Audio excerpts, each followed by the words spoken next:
Assalomu alaykum qadrli teletomoshabinlar. Assalomu alaykum ko'rsatuvimizning sadoqatli muxlislari. Yana bir mavzu bahsiyla siz nima deysiz ko'rsatuvimizni boshlaymiz. Bugungi mavzuyimiz ham har doimgidek dolzarb hisoblanadi. Demak, bugungi mavzuni e'lon qiladigan bo'lsak, mavzuyimiz kitob beminnat do'st deya nomlangan. Darhaqiqat kitob hayot yo'limizni yorituvchi mayoq, insonga ma'naviy ozuqa beruvchi, qalbni ezgu amallarga oshno etuvchi beminnat do'st, maslahatgo'y hisoblanadi. Juda ham to'g'ri aytingiz Dilnoza. Kitob tafakkurga qanot, inson hayotiga, umriga yorug'lik bag'ishlaydi. Shu joyda savol tug'iladi.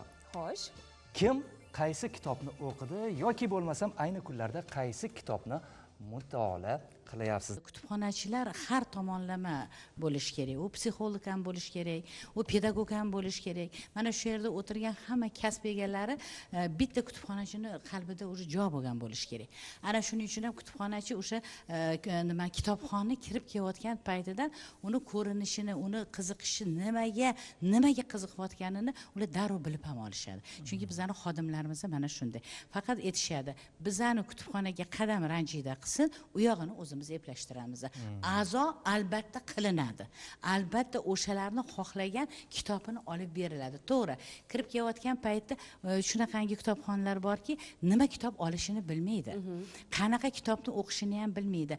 Kelib kitoblarni ko'rib, ko'zi quvnab turadi, ana sekin suhbat bilan birgalikda o'sha kitoblarni tanlab beriladi. bugungi kunda qanday kitoblarni o'qish aktual bo'lyapti? Qaysi kitoblarni tavsiya qila olasiz o'rta yosh qatlamga? Tarixiy asarlarni ham yoshlarimiz ko'proq o'qishi kerak.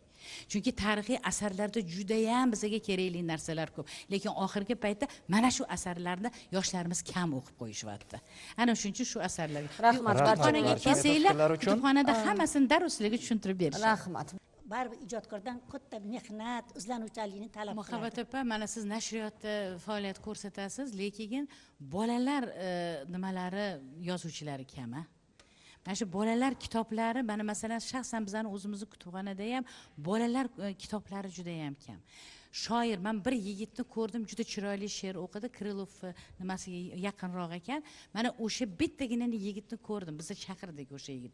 Men boshqa bolalar shoirini ko'rayotganim yo'q. Siz ko'rmaganingiz bu bizning aybimiz emas, chunki kitobxon sizlarni ayb demayapman. Ko'p hozir yozuvchilarimiz. Siz bilan o'rtoqlashmoqman, sizda ham shu fikr bormi? Bor. Haqiqatda kam bolalar. Yo'q, mana Keling, savolni boshqacha qo'yamiz. Bugungi kunda qarang, bolalar adabiyotiga juda ham e'tibor kuchaydi-da, hukumat tomonidan ham. Shuning uchun masalan bizning nashriyotimiz o'zi kitobxon bolalar 100 degan loyihani ishlayapmiz. Hozir bugungi kunda 20 ta yozuvchini yangi asarlar, detektiv asar ham bor, o'tda aqli, tarbiyaviy, anaqa ahamiyatga ega bo'lgan asarlar